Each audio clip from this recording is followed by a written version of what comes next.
పరిస్థితి సమయానికి నీళ్లు వదలక ఉన్న వనరులు వసతులు తెలివితో వాడుకోక క్వాలిటీ కరెంట్ అందించక రైతు బంధు సమయానికి ఇవ్వక వెర్రి తిర్రి మాటలు మాట్లాడుకుంటూ ప్రజలను కన్ఫ్యూజ్ చేస్తూ చేసినారు.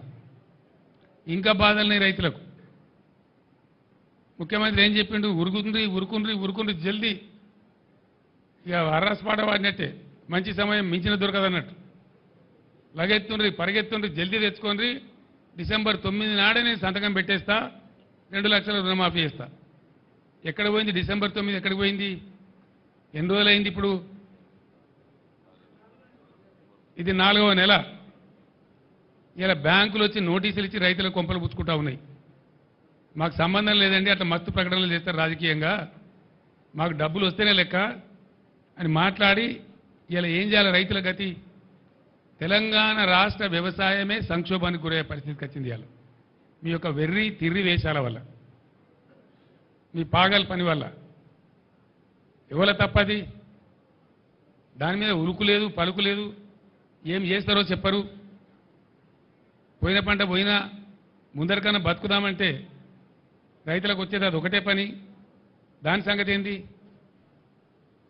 రుణమాఫీ మీద పెద్ద వ్యవసాయ సంక్షోభం వచ్చేటట్టుంది రాష్ట్రం లోపల. దానికి ఎవరు జవాబుదారీ? బ్యాంకర్లతో ఎందుకు మాట్లాడతలేరు?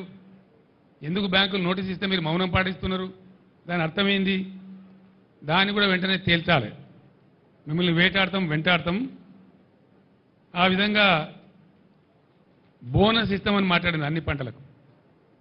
ఇలా నేను పేపర్లో చూసిన జొన్న పంట సగమే కొంటామని. అన్ని పంటలు మొత్తం కొంటాం, అన్నిటికీ బోనస్ ఇస్తాం.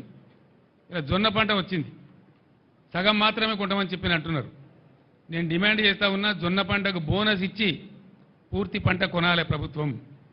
ఆ పంట చేతికి వచ్చింది, పోయిన పంట పోయింది కానీ మిగిలిన పంట అది వచ్చింది. అట్లనే వర్షాకాలం వడ్లు వస్తే దానికి బోనస్ ఇయ్యలే. క్వింటాల్కి 500 కట్టిస్తామని మాట్లాడింది, ఇయ్యలే, రూపాయి ఇయ్యలే. ఇప్పుడు కొనుగోలు కేంద్రాలు పెట్టినామని చెప్పిండ్రు, ఇస్తారా ఇవ్వరా? దాని మీద ఉరుకు లేదు పలుకు లేదు. ఇవ్వకపోతే మాత్రం మిమ్మల్ని వెంటాడతాం. మీరే చెప్తున్నారు కదా ఇది రెఫరెండం అనుకొని మాకు ఓట్లేయిందని. మీకు చూపిస్తారు ప్రజలు, ఇప్పుడిగా మీ సంగతి చూపిస్తారు.